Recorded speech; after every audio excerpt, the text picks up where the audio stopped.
People come to us and they're like, why are you the only people I meet who treat me good? Like everywhere else I go, people treat me bad. That's because we love you. Like we just love all our people so much.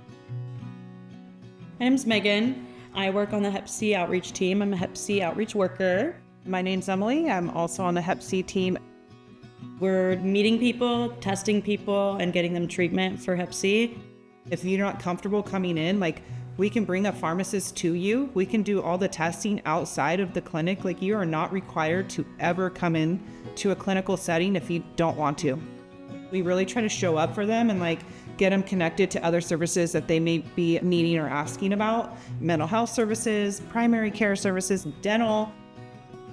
The Central City Concern is the only company organization that is doing dried blood spot testing.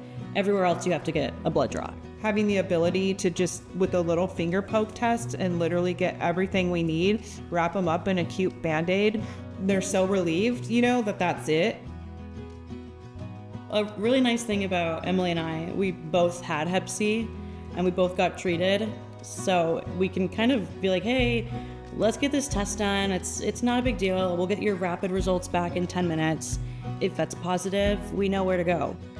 We've been through this. We've both been treated poorly in the medical community, and it's really important that we bridge that gap because we're not just doing your Hep C right now. Like, we're reintegrating you into the medical system. I met Megan and she gave me this test and she was like, listen, like this is okay, like this is fixable. Just, follow our lead and like we're gonna get you fixed. I got like little notes at the front desk at where I live from her like once a week, like, hey, don't forget to come see me. Our patients have gone through a lot of trauma in the medical system, so I'm a little bit defensive. Yeah. Like, I'm sure you are too. Yeah. Like, we're going in the lab with them. We're standing at the chair with them, advocating for them, even at other hospitals when we're going to other hospitals. The confidence that they gave me that it was treatable, they answered any question I had, any concern that I had. If I was feeling any kind of discomfort, like they were very reassuring. They just made me feel like this wasn't gonna be the end. Like this is just a road bump. We're gonna take care of you no matter what position you're in, no matter where you're at. We really got you. This is really important work to us. The mission of Central City Concern, like really in the heart of it, is just like meeting people where they're at, showing that dignity and respect. And it can be pivotal and it can be a life-changing moment for somebody when they get that from you.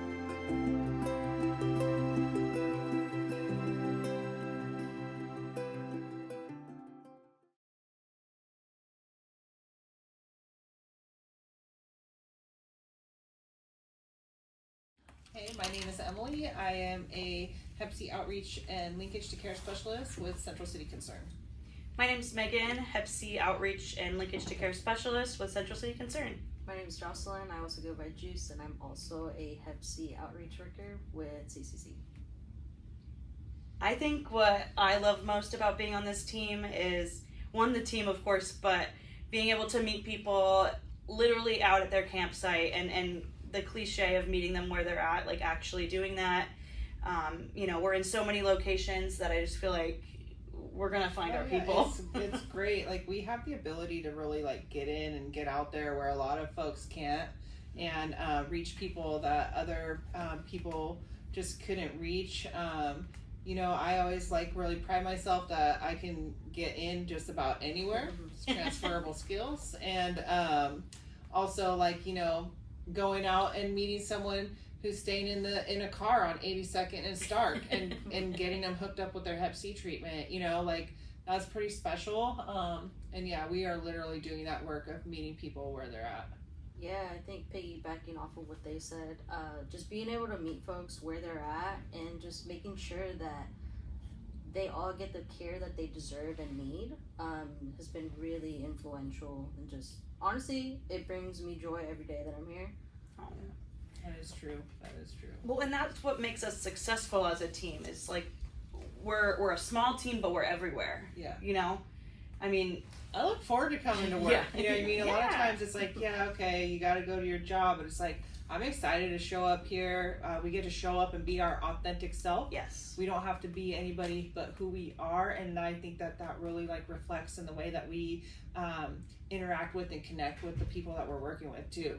Yeah, I mean, I think like you also never know what you're gonna get into that day. Yeah, Like, you yeah. know, one day I might be chilling at the office checking results, or we have to go bust a mission and like go to Salem, Side Albany, quests. or Yeah. all the above. You know, just going above and beyond for our folks has been great. Yeah, I love that we get supported and in doing that, right? Like we don't really have like too much like limitation. Like our like leadership trusts that we're gonna make the right decision and trust that you know, the work that we're doing you know, is that we know like intuitively what we need to be doing and where we need to go. And that's really cool. Being able to identify as the professionals of outreach, I think gives, like you said, like it makes me feel like I'm gonna be successful because this is what I'm good at. Yeah. And I think giving the fact that we have this autonomy to kind of make our own decisions, because we all have our own special experience with Hep C, I think that's really what, like the backbone of why we're here, because we care and because we're really good at working with our people, and we treat them like humans, and like you always say, like we're gonna love you no matter who you are and where you're at. Yeah, that's awesome. Yeah, it's great. It makes it easy to come to work and do this. Yeah, so I think that's like, you know, we wanted to like kind of like talk about like what makes us successful, and that's it. You know, like we have you know, people on the team that are definitely professionals in this world of like Hep C specifically. Like have a couple outreach workers with a lot of lived experience going through like, you know, substance use, being homeless, Hep C treatment, and overcoming like what that looks like, and can share that with people. We've got like Juice, who comes out from working in San Francisco, like out in the cut, like treating people with Hep C, like doing like a lot of like important work and bringing that onto our team. Our coordinators have a lot of like awesome experience to bring as well. So I think that like if you were gonna have a team out treating Hep C, like we have the dream team right here. It's a small but mighty team. Mm-hmm. We all have our own special reason why we're here. Mm-hmm. Yeah. Some people have a hard time engaging with our folks when they don't know what it feels like to be diagnosed with Hep C. And, you know, a few of us on that Hep C team have had Hep C and have done Hep C treatment, but Juice, you haven't, and you're still able to connect with the most exciting patients, the fun patients that we work with. Yeah, how do you do that? Yeah, definitely. I mean, I'm a person who, I know I hold a lot of privilege with this, and so I've never had Hep C. My first Hep C test was actually like 3 years ago, which I also think is a barrier. Let's see, I've never been unhoused, and I've always just tried to build connections with people and like just genuinely get to know folks. Like I brought this since way back in my earlier Hep C days, just trying to shoot the shit with people and like honestly just get to know them on a different level outside of their diagnosis and outside of their everyday life. And so if they're constantly being, I would say, brought down by their needs not being met, then let me talk about something else. You know, lighten the mood, sports, even though I'm not big on sports, or favorite colors, and just little things like that. Usually I end up meeting a lot of folks who I can relate with outside of everything else and just build a genuine connection with them. Absolutely. Yeah. Awesome. I mean, one of the hurdles that I kind of feel is like, okay, I did have Hep C and I know how easy the treatment was. So it is like my own struggle when I'm like, gosh, like let's get you, that's all you gotta do, let's just show up. Yeah. But you know, being a peer and being able to recognize, like you said, Juice, like some of their, you know, their needs are not being met, and I have to be able to recognize that too, and that's a struggle for sure.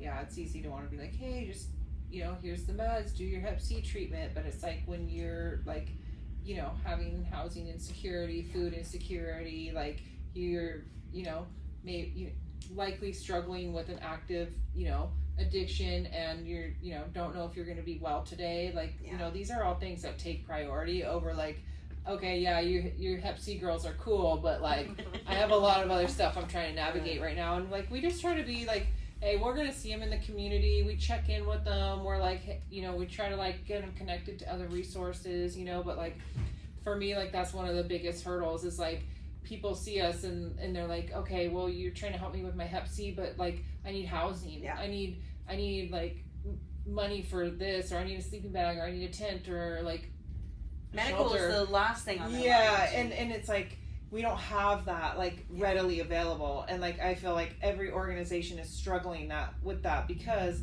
there's so much need for like the housing for just like basic necessities to survive outside if you are going to be unsheltered and staying outside. And it's like I wish that I could be like, yeah, I have this whole like storage unit full of like supplies that I could just like hand out. And while we do have teams that can like offer that, like the need for it out is greater than what the supply I think one of the important things is that we're consistent. Like we're constantly reaching out to people.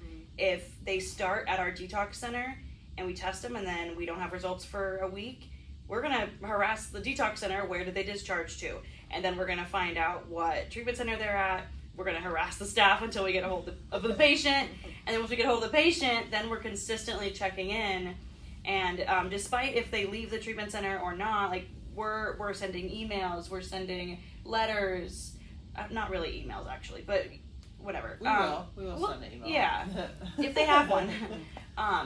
Emily is prolific for calling every single number that we can find. Emily will find those numbers. Yeah, I don't like to say harass, but persistent. Compassionately harassed. Yeah, I feel like we're consistent and we're persistent in our efforts. Obviously, if we have somebody who's like, hey, I don't want you to call me, or like, I don't want to do Hep C treatment right now.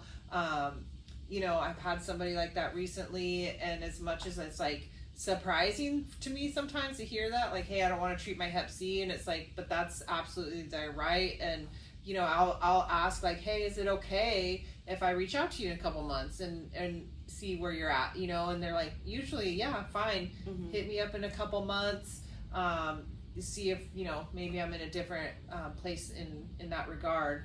But yeah, we the way that we will like consistently like keep track of our Hep C positive folks, we have like lists and trackers, and we're checking them, and when we have downtime, we're calling people from 2 years ago that was Hep C positive that maybe we didn't get treated, and we find a new number or a new way to contact them. Working with the OTPs, which is like the methadone treatment centers. People are always popping in and out of there, and through other facets of Central City Concern.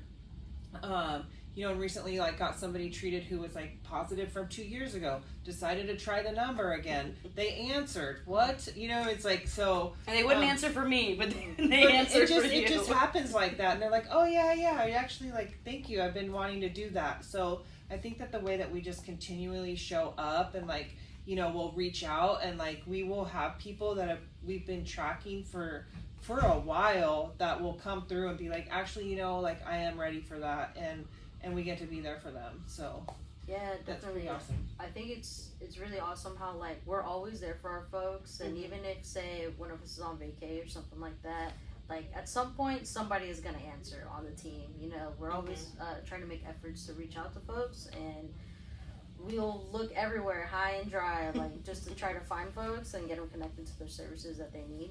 Yeah, I have some people that I know are Hep C positive, and maybe they're not in a place to treat their Hep C, but they know that they can come and see me and be like, hey, do you have a sleeping bag, or do you have a like some sort of like support that they need, like, or I need to see the doctor for something. And so they always know that they can like find us, so, like kind of help them navigate some other stuff, or at least point them in the right direction for stuff. And so just like keeping that relationship going, because eventually like I know that person will be in a place probably where we can help them with their Hep C.